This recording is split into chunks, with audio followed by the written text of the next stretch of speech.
आज बारामतीमध्ये आलोय मी. 14 ऑगस्टलाच मी बारामतीच्या दौऱ्यावर येणार होतो. एक MIDC दहीहंडीच्या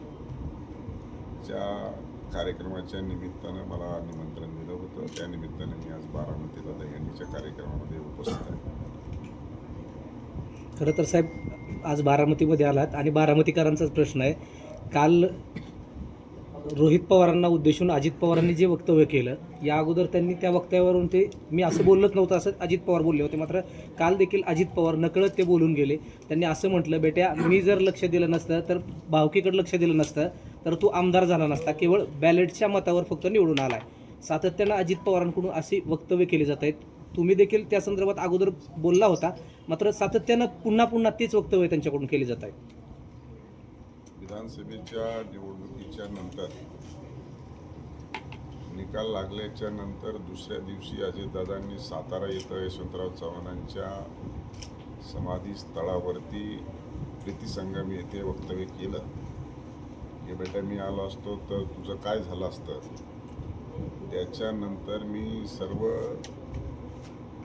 मीडियाला त्या संदर्भामध्ये प्रतिक्रिया दिल्या आणि त्यांनी मीडियाला प्रतिक्रिया दिल्याच्या नंतर तिसऱ्या दिवशी 26 तारखेला मी असं बोललोच नाही आणि पुन्हा एकदा काल ते 16 ऑगस्ट 2025 रोजी पुन्हा एकदा त्यांनी कबूल केलेलं आहे.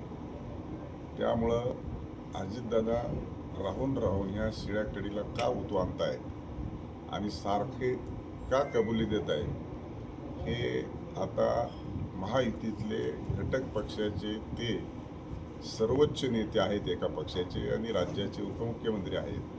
त्यामुळं आता त्यांनीच ही गोष्ट का त्यांना पुन्हा या गोष्ट गिरवावी लागते आणि ती सांगावी लागते, हे जास्तीचं विस्तृत स्वरूपामध्ये आणि तपशीलवारी अजितदादाच याबद्दल सांगू शकतात. खरं तर अजित पवारांनी ते वक्तव्य केल्यानंतर इंदापूरमधले भाजप कार्यकर्ते आक्रमक झालेत.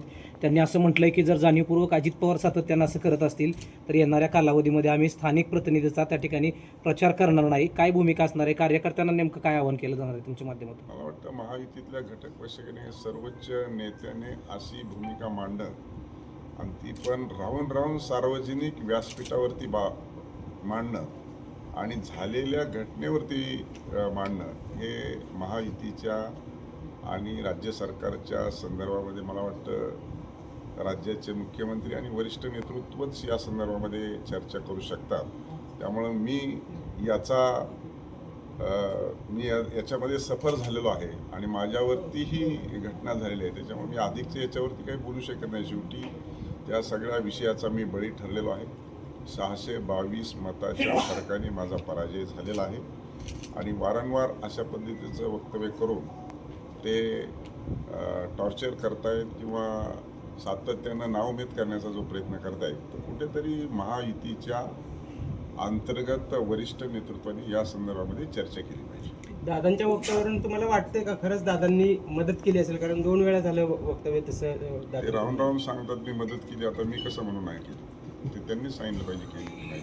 खरं तर गेल्या अनेक दिवसांपासून जे काही कृषी मंत्रीपद आहे सातत्यानं वादाच्या भोवऱ्यात सापडतं. एकीकडे माणिकराव कोकाटे पत्ते खेळताना सापडले, तर दत्तात्रय भरणेंकडून आज अनावधानप्रमाणे एक वक्तव्य त्यांच्या तोंडून गेलं.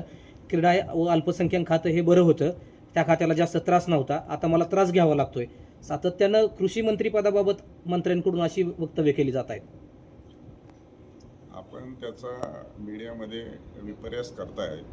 कोणताही अधिकारी बदलून गेल्याच्या नंतर नवीन अधिकारी आल्याच्या नंतर आपला पहिला अधिकारी बरा वाटतो.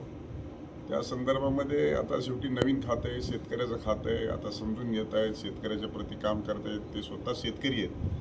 त्याच्यामुळं काही विपर्यास्त मला माहीत नाही काय बोलले ते, पण विपर्यास्त केलं असण्याची शक्यता वाटते मला. एकंदरीत मी मीडियामध्ये रिॲक्शन बघितली, त्यामुळं मला वाटतं की तो जास्तीचा विषय ओढण्यात आणण्यात काही अर्थ नाही.